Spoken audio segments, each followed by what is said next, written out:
नमस्कार दोस्तों, Hitesh agriculture study में आप सबका हार्दिक स्वागत है। दोस्तों, आज हम बात करेंगे आज के इस वीडियो में एग्रीकल्चर इंजीनियरिंग के बारे में। एग्रीकल्चर इंजीनियरिंग क्या होता है, एग्रीकल्चर इंजीनियरिंग का कितना ब्रांच होता है और एग्रीकल्चर इंजीनियरिंग में किस किस चीज़ का स्टडी किया जाता है, इसको आज हम डिटेल में चर्चा करेंगे। तो दोस्तों, एग्रीकल्चर इंजीनियरिंग जो शब्द है वो दो शब्दों से मिलकर बना है। जैसा कि आप देख पा रहे हैं, एग्रीकल्चरल इंजीनियरिंग। एग्रीकल्चरल इंजीनियरिंग मतलब इसको हम हिंदी में कहते हैं कृषिगत। एग्रीकल्चरल मतलब कृषिगत अभियांत्रिकी। कृषिगत अभियांत्रिकी बोलते हैं इसको हिंदी में कृषिगत अभियांत्रिकी बोलते हैं। अब एग्रीकल्चर इंजीनियरिंग का मतलब क्या है? एग्रीकल्चर मतलब होता है खेती किसानी का काम करना, कृषिगत काम करना, ये हमारा एग्रीकल्चरल कहलाता है। जैसे फसल की बुआई, फसल का देखभाल, फसल की सुरक्षा और फसल की कटाई से लेकर मार्केटिंग तक, ये सब कृषि कार्य कहलाता है। और कृषि कार्य में हम जब मशीन का यूज करते हैं, जैसे बुआई से लेके फसल की देखभाल, फसल की रख रखाव, फसल की प्रोटेक्शन और उसको मार्केट तक जो पहुंचाने में जो मशीन का यूज होता है, उसको हम एग्रीकल्चर इंजीनियरिंग कहते हैं।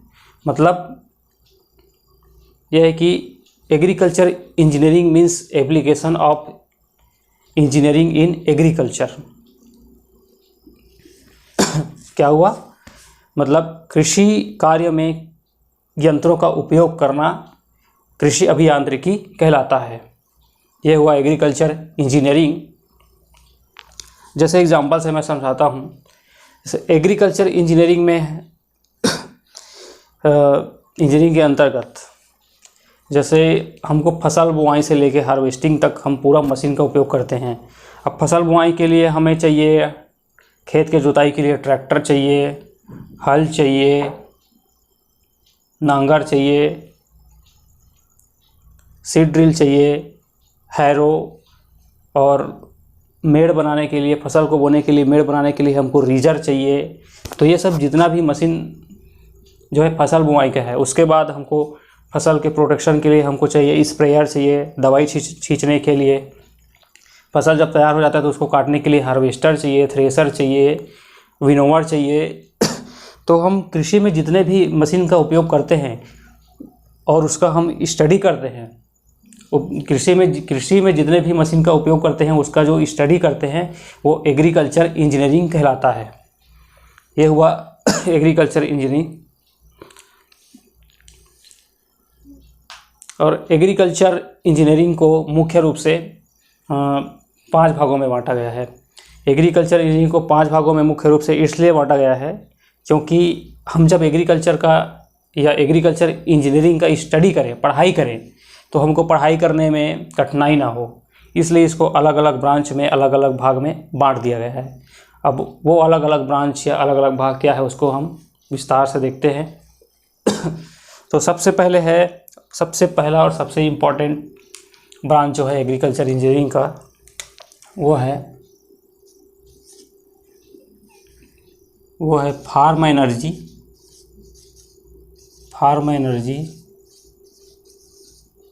या पावर। फार्म एनर्जी या power and agriculture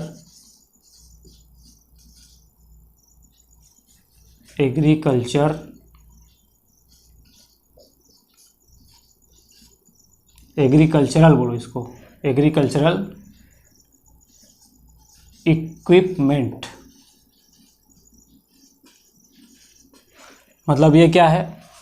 farm energy या पावर एंड एग्रीकल्चर इक्विपमेंट। तो एग्रीकल्चर इंजीनियरिंग का सबसे इम्पोर्टेंट और सबसे महत्वपूर्ण ब्रांच जो है, ये है फार्म पावर या फार्म एनर्जी एंड इक्विपमेंट्स। ये बहुत बड़ा ब्रांच है।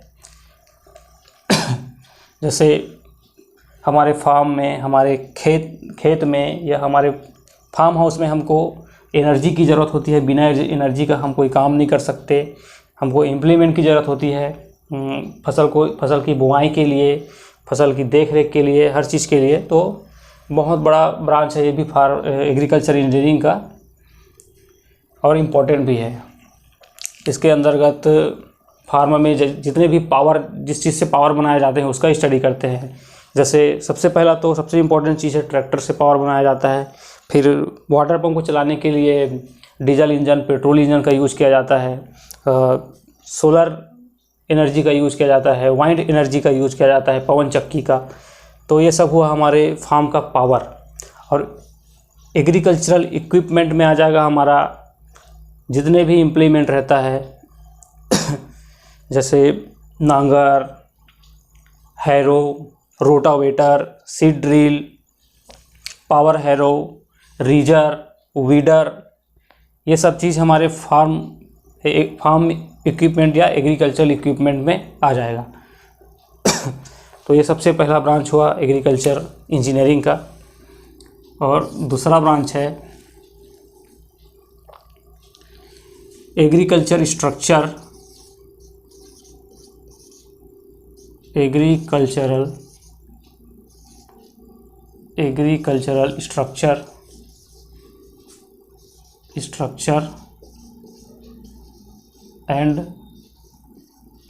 Process engineering. अब इसके अंतर्गत agriculture structure and process engineering में क्या क्या चीज़ आएगा, क्या क्या चीज़ का स्टडी करेंगे हम। तो एग्रीकल्चर स्ट्रक्चर में हम स्टडी करेंगे हमारे एग्रीकल्चर या फार्म के स्ट्रक्चर के बारे में। फार्म के स्ट्रक्चर मतलब फार्म में हमको ग्रीन हाउस बनाना है, नेट हाउस बनाना है, पाली हाउस बनाना है। तो ये होता है फार्म स्ट्रक्चर। फार्म का जो स्ट्रक्चर होता है, कहाँ पर हम पाली हाउस रखेंगे, कहाँ पर नेट हाउस रखेंगे, कहाँ पर ग्रीन हाउस रखेंगे, और कहाँ पर हमारा फार्म हाउस होगा जहाँ पर हमारे फार्म के इक्विपमेंट्स, यंत्र को, या जहाँ पर मोटर को कंट्रोल किया जाता है। मोटर मतलब पानी पंप को कंट्रोल किया जाता है। जहाँ पर फार्म्स के वर्कर के रहने का जगह रहता है, आराम करने का। कहाँ पर डेयरी रखना है, कहाँ पर ड्रेनेज का नाली रहेगा, जल निकास का, वो सब चीज़ का जो स्ट्रक्चर रहता है वो एग्रीकल्चर स्ट्रक्चर के अंतर्गत आ जाएगा। मतलब फार्म का स्ट्रक्चर क्या होगा, किधर डेयरी होगा, किधर फार्म हाउस होगा, किधर ड्रेनेज होगा, ये सब चीज़ एग्रीकल्चर स्ट्रक्चर में आता है। उसके बाद फिर प्रोसेस इंजीनियरिंग। प्रोसेस इंजीनियरिंग क्या होता है, फसल के कटाई के बाद फसल को उचित रख रखाव के लिए जो प्रक्रिया अपनाया जाता है, या स्टोरेज के लिए, या उसके मूल्य को बढ़ाने के लिए, वैल्यू एडिशन के लिए, या मूल्य संवर्धन के लिए जो प्रोसेस किया जाता है उसको प्रोसेस इंजीनियरिंग कहते हैं। जैसे हमारा फसल कट गया है, अब उसको हमको मार्केट में बेचना है। मार्केट में हमको फसल कट कर तैयार हो गया है, अब हमको उसको ले जाना है मार्केट में बेचने के लिए। जैसे कि हम टमाटर लगाए हम, और टमाटर हमारा निकल रहा है फरवरी मार्च में। फरवरी मार्च के महीने में टमाटर का रेट बहुत कम होता है। 5 रुपया में 2 किलो, 2 रुपया किलो, 5 रुपया किलो ऐसे में जाता है। तो किसान को इससे टोटल लॉस होता है। वो जो फसल में जो इन्वेस्टमेंट लगाएगा, उसको हार्वेस्टिंग करने में, मार्केटिंग तक पहुंचाने में जो इन्वेस्टमेंट लगाएगा तो वो और लॉस में चले जाएगा। इसलिए वो क्या करता है, फसल को तोड़ता ही नहीं है, ऐसी लू में, गर्मी में ख़राब हो जाता है।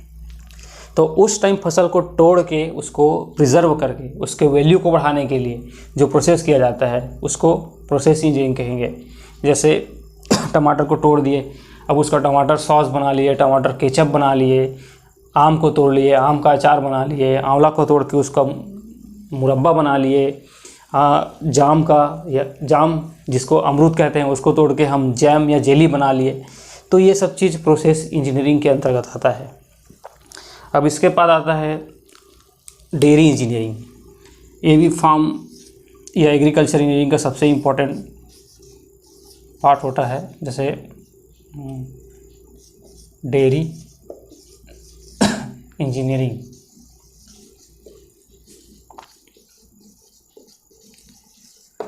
अब डेयरी इंजीनियरिंग में हम किस चीज़ का स्टडी करेंगे? डेयरी इंजीनियरिंग में मिल्क का, गाय के दूध का प्रोडक्शन कैसे बढ़ाना है, गाय के दूध जो हमको मिल रहा है उसको हम कैसे स्टोरेज कर सकते हैं, कैसे उसका वैल्यू बढ़ा सकते हैं, हम उसका क्या क्या प्रोडक्ट बना सकते हैं, ये सब डेयरी इंजीनियरिंग के अंतर्गत आता है। जैसे अब गाय का मिल्क हमें मिल रहा है तो हम रेट अगर कम है तो उसको बाद में बेचने के लिए हम उसको स्टोरेज कैसे करें, किस फॉर्म में बदलें। जैसे गाय के दूध को हम पनीर बना के बेचेंगे तो उसका हमको ज़्यादा रेट मिलेगा। कुछ दूध वाला मिठाई बना के बेचेंगे तो उसका हमको ज़्यादा रेट मिलेगा, अच्छा रेट मिलेगा। तो ये सब डेयरी इंजीनियरिंग में दूध के जो प्रोडक्ट है उसको बनाने का रिसर्च होता है। दूध को कैसे प्रिजर्व करें ताकि हमको बाद में हम मार्केट तक बेचने के लिए जाए तो हमको अच्छा रेट मिले। तो ये सब डेयरी इंजीनियरिंग के अंतर्गत आता है।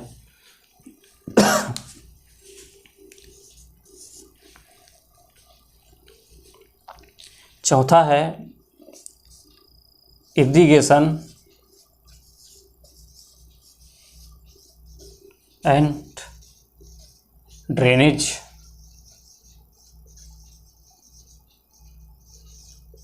इंजीनियरिंग।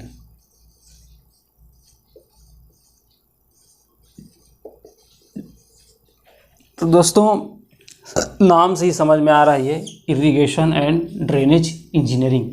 तो इसमें हम स्टडी करते हैं कि हमारे फार्म में इरिगेशन का स्ट्रक्चर क्या होगा, ड्रेनेज का स्ट्रक्चर क्या होगा, किस सोर्स से हम हमारे फार्म में इरिगेशन करेंगे, किस सोर्स से हम ड्रेनेज करेंगे। मतलब इसमें इरिगेशन का मतलब होता है सिंचाई, फार्म में सिंचाई, और ये होता है ड्रेनेज मतलब जल निकास। मतलब इरिगेशन एंड ड्रेनेज इंजीनियरिंग के अंतर्गत हम फार्म में सिंचाई मतलब दवाई का सिंचाई नहीं होता। सिंचाई का मतलब होता है हमारे फसल को पूरे परिपक्व होने में, मैच्योर होने में जितने भी पानी की ज़रूरत होती है, जल की ज़रूरत होती है, वाटर की जो रिक्वायरमेंट होती है उसको हम इरिगेशन बोलते हैं। और इरिगेशन जब हम देते हैं फसल को पकने के लिए और फसल हमारा पक के तैयार हो जाता है तो उसमें जो एक्सेस पानी जो रहता है, एक्सेस वाटर, जो एक्स्ट्रा वाटर जो हमारे फील्ड में, हमारे खेत में बच जाता है, उसको हम जब फसल के हार्वेस्टिंग करने के लिए खेत से बाहर निकाल देते हैं, जल को, वाटर को खेत से बाहर निकाल देते हैं, उसको हम ड्रेनेज कहते हैं।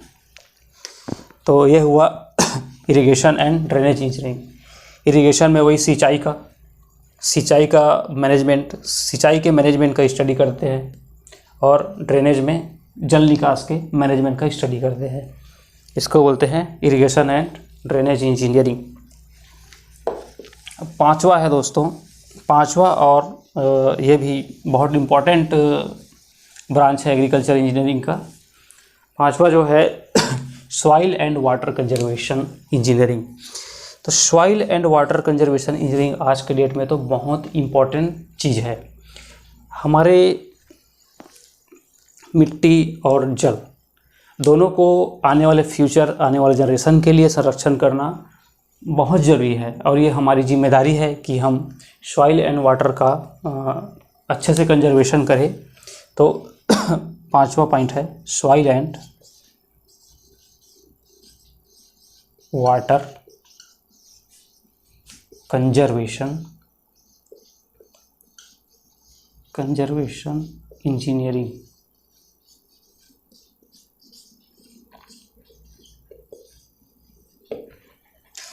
दोस्तों एग्रीकल्चर इंजीनियरिंग का पांचवा और ये भी बहुत इम्पोर्टेंट ब्रांच है। तो ये पांचवा ब्रांच जो है soil and water conservation engineering. Soil मतलब मृदा, सॉइल का मतलब हुआ मृदा मतलब मिट्टी, सॉइल मृदा मतलब हुआ मिट्टी और जल संरक्षण। दोस्तों, खेती के लिए या मनुष्य के लिए या किसी भी जीव जंतु के लिए खेती किसानी के लिए या मनुष्य के लिए या किसी भी जीव जंतु के जीवन के लिए सबसे इम्पॉर्टेंट चीज़ जो है वो है सॉइल, मतलब मिट्टी, और दूसरा है जल। किसी भी फसल उगाने के लिए हमको सॉइल, अच्छी मृदा का होना बहुत ज़रूरी है हमारे पास, और दूसरा जल का उपलब्धता या जल का अवेलेबिलिटी ऑफ वाटर होना बहुत ज़रूरी है।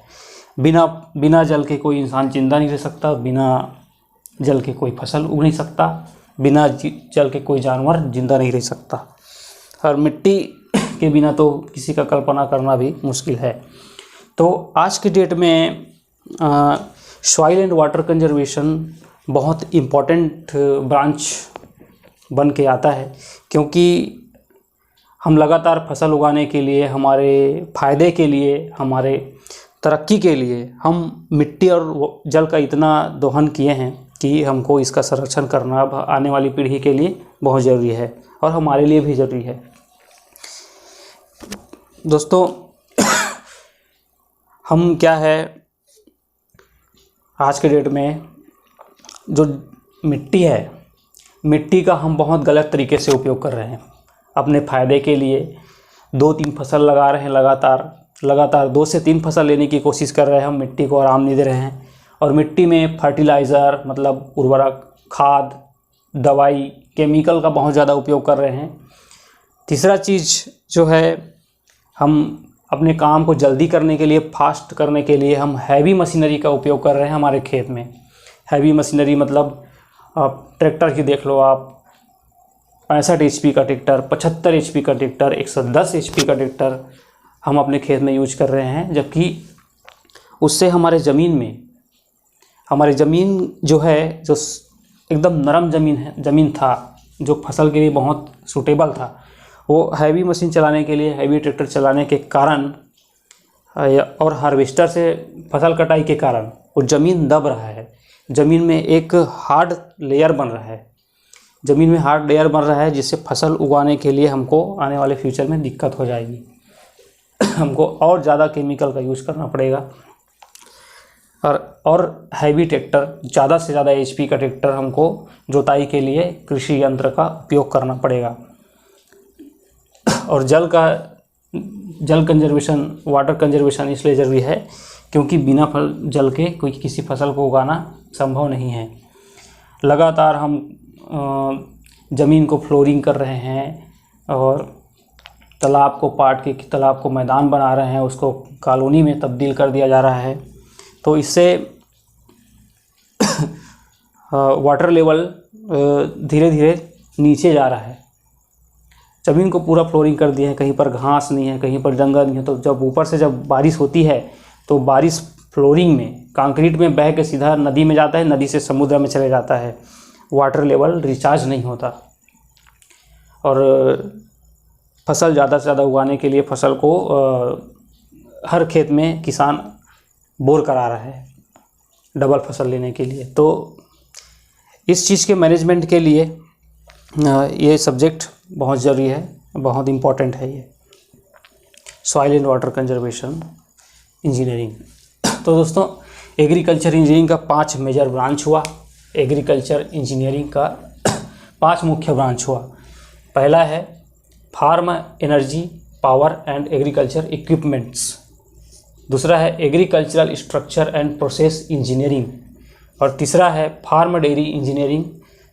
चौथा है irrigation and water drainage engineering. पांचवा है soil and water conservation engineering. तो ये हुआ एग्रीकल्चर इंजीनियरिंग का ब्रांचेस।